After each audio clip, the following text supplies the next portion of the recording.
Rio adalah siswa paling cemerlang di SMK Desain Produk, sebuah sekolah kejuruan yang menekankan kreativitas dan teknologi. Di mata Rio, teknologi adalah segalanya. Kecepatan, presisi, dan efisiensi adalah mantra yang ia pegang teguh dalam setiap proyeknya. Ia bisa memodelkan desain 3D serumit apapun dalam hitungan jam dan mengoperasikan mesin laser cutting dengan mata tertutup. Rio bercita-cita menjadi desainer furnitur futuristik, menghasilkan karya yang memukau dunia dengan kecepatan produksi tinggi.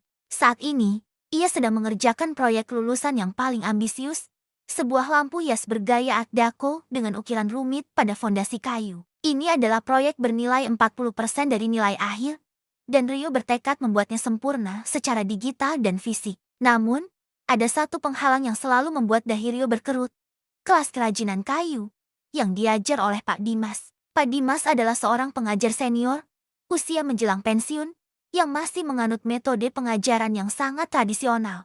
Kelasnya terasa seperti kembali ke masa lalu, di mana papan tulis kapur lebih dominan daripada proyektor interaktif. Pak Dimas sering menekankan pentingnya mengasah pisau ukir, merasakan serat kayu, dan belajar sabar. Kayu itu hidup. Rio, ia tidak bisa dipaksa. Ia butuh diyakinkan dengan kesabaran, kata Pak Dimas suatu sore, sambil mengelus sebatang kayu jati. Rio mendengus dalam hati. Hidup, kayu hanyalah material. Pak, yang hidup itu software 3D saya, pikirnya sinis. Baginya, pelajaran Pak Dimas tentang teknik ukiran tangan dan menghaluskan permukaan dengan amplas terasa buang-buang waktu. Mengapa harus menghabiskan 2 jam mengamplas? Padahal mesin sander bisa melakukannya dalam 5 menit, keluh Rio pada teman sebangkunya. Gilang hanya mengangkat bahu. Ia tahu bahwa Pak Dimas memang lambat, tetapi hasil ukiran tangannya selalu memukau, nyaris bernyawa. Untuk proyek lampu hiasnya, Rio memutuskan untuk mengabaikan sebagian besar instruksi dasar Pak Dimas. Ia hanya ingin menggunakan keahlian digitalnya. Ia memotong fondasi utama lampu menggunakan mesin CNC, Computer Numerical Control. Alat itu bekerja dengan cepat, mengikuti desain digital Rio dengan presisi robotik. Rio bangga. Dalam 1 jam, saya sudah menghasilkan apa yang butuh 3 hari Pak Dimas ajarkan, katanya pada Gilang. Namun, Pak Dimas, yang mengamati dari sudut bengkel, tidak berkomentar. Ia hanya tersenyum tipis, meneruskan pekerjaannya mengukir patung kecil. Ketika Rio mulai memasang ornamen ukiran detail ke fondasi lampu, masalah pertama muncul. Mesin CNC memang presisi, tetapi ia tidak memperhitungkan sedikit pemuaian alami kayu setelah dipotong. Ukiran dan fondasi tidak pas sepenuhnya. Ada celah kecil, sekitar setengah milimeter, yang merusak tampilan mewah lampu Art Deco. Sial, umpat Rio.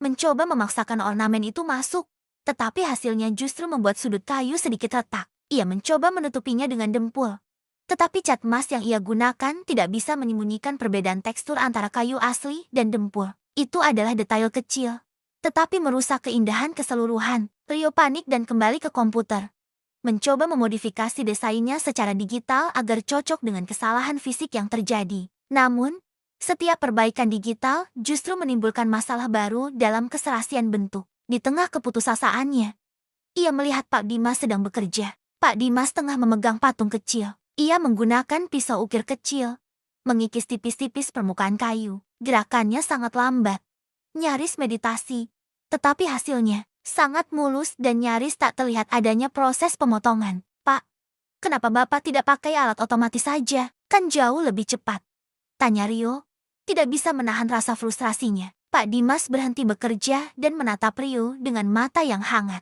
Kecepatan itu baik, Rio, tapi kesabaran itu esensial, jawab Pak Dimas, kembali mengikis. Alat otomatis hanya mengikuti instruksi. Ia tidak bisa merasakan kapan serat kayu mulai melawan. Kalau dipaksa, ia akan memotong, tetapi ia juga akan meninggalkan luka kecil atau tekanan internal pada material. Rio hanya mendengarkan dengan setengah hati. Otaknya berpacu memikirkan bagaimana cara menyelesaikan lampu hiasnya yang gagal. Akhirnya, ia mencoba trik terakhirnya. Ia mencetak ulang bagian yang rusak dengan 3D printing menggunakan bahan polimer menyerupai kayu. Secara teoritis, ini seharusnya sangat presisi, menghilangkan masalah pemuaian kayu. Rio bekerja sepanjang malam, mencetak ulang fondasi dan ornamen, menghabiskan banyak waktu dan material. Pagi hari, di hari presentasi, Rio mulai merakit bagian-bagian 3D print itu. Semua terlihat bagus, Tetapi ada satu bagian vital.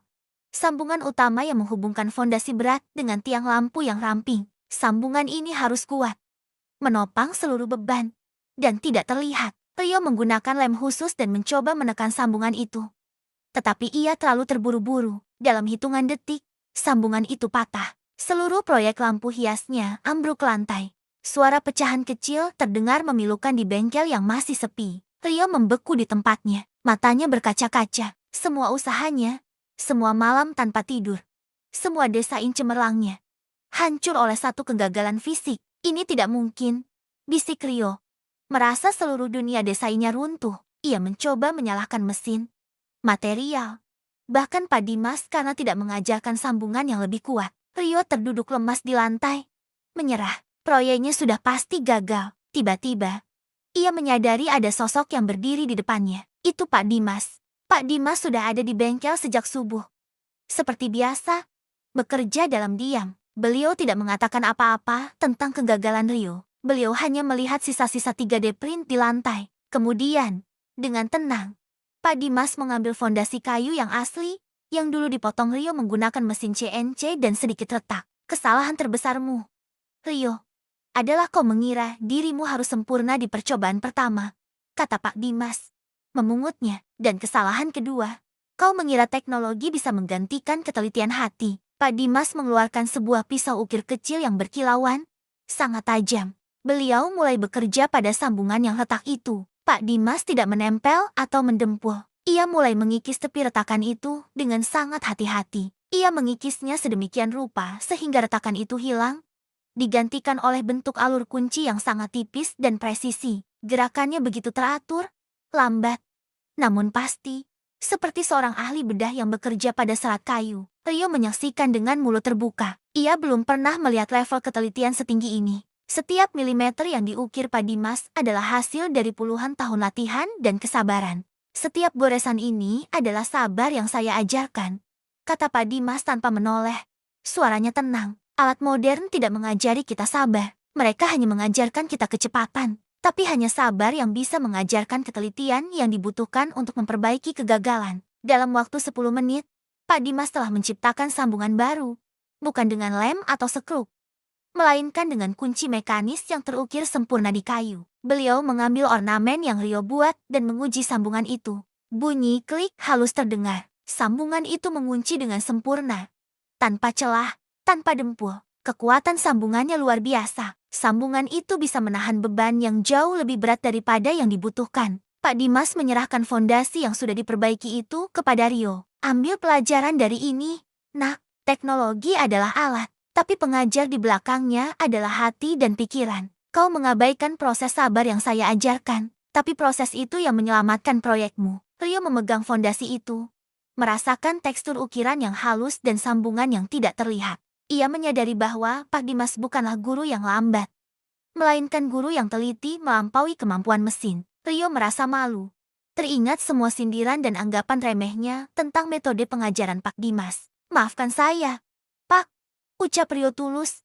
Suaranya hampir tidak terdengar. Saya mengira menghargai pengajar berarti mendapat nilai bagus, bukan menghargai proses yang diajarkan. Pak Dimas tersenyum, senyum penuh pengertian yang menghangatkan hati Rio. Setiap pengajar, tua atau muda, mengajarkan sesuatu yang berharga. Tugasmu adalah menemukan permata di setiap pelajaran, bukan hanya sekamnya. Rio segera beranjak dan mulai bekerja memperbaiki lampu hiasnya, menggunakan sambungan kunci dari Pak Dimas, dan menghaluskan sisanya dengan tangan. Ia mulai mengamplas dengan perlahan, merasakan setiap serat kayu yang ia sentuh, seperti yang selalu diajarkan Pak Dimas. Ternyata, proses yang lambat itu justru memberinya kendali penuh yang tidak pernah ia rasakan saat menggunakan mesin. Keheningan dan fokus dari proses manual itu mengajarkannya kesabaran yang sesungguhnya. Rio berhasil merakit lampu hiasnya tepat waktu. Itu adalah perpaduan sempurna antara desain digital modern dan ketelitian kerajinan tangan tradisional. Saat presentasi,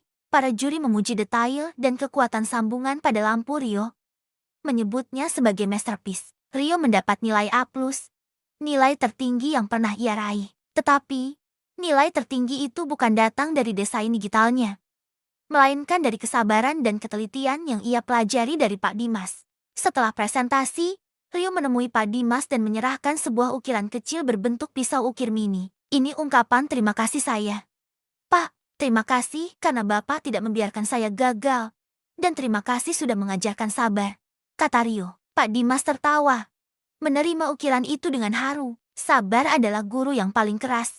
Rio, syukurlah kau mau mendengarkannya. Sejak hari itu, Rio tidak lagi meremehkan pelajaran manual dan pengajar yang lambat. Ia menyadari bahwa di balik setiap pengajar, ada harta karun pengalaman dan kebijaksanaan yang tidak dapat digantikan oleh kecepatan teknologi. Ia kini menghargai setiap pengajar, karena ia tahu, sabar dan ketelitian adalah pondasi utama dari kesempurnaan. Mari kita renungkan kisah Rio ini. Seberapa sering kita meremehkan pelajaran dari orang yang lebih tua atau proses yang terasa lambat? Ingatlah, pengajar yang tulus selalu memberikan lebih dari sekadar materi pelajaran. Mereka memberikan karakter. Jangan pernah lelah menghargai setiap tetes keringat dan kesabaran mereka. Jika kisah ini menyentuh hati kalian, tunjukkan rasa hormat pada para guru dengan menekan tombol like, share video ini ke teman-temanmu, dan subscribe ke channel Dunia Sastra Anak untuk lebih banyak kisah moral yang menginspirasi. Sampai jumpa di kisah berikutnya.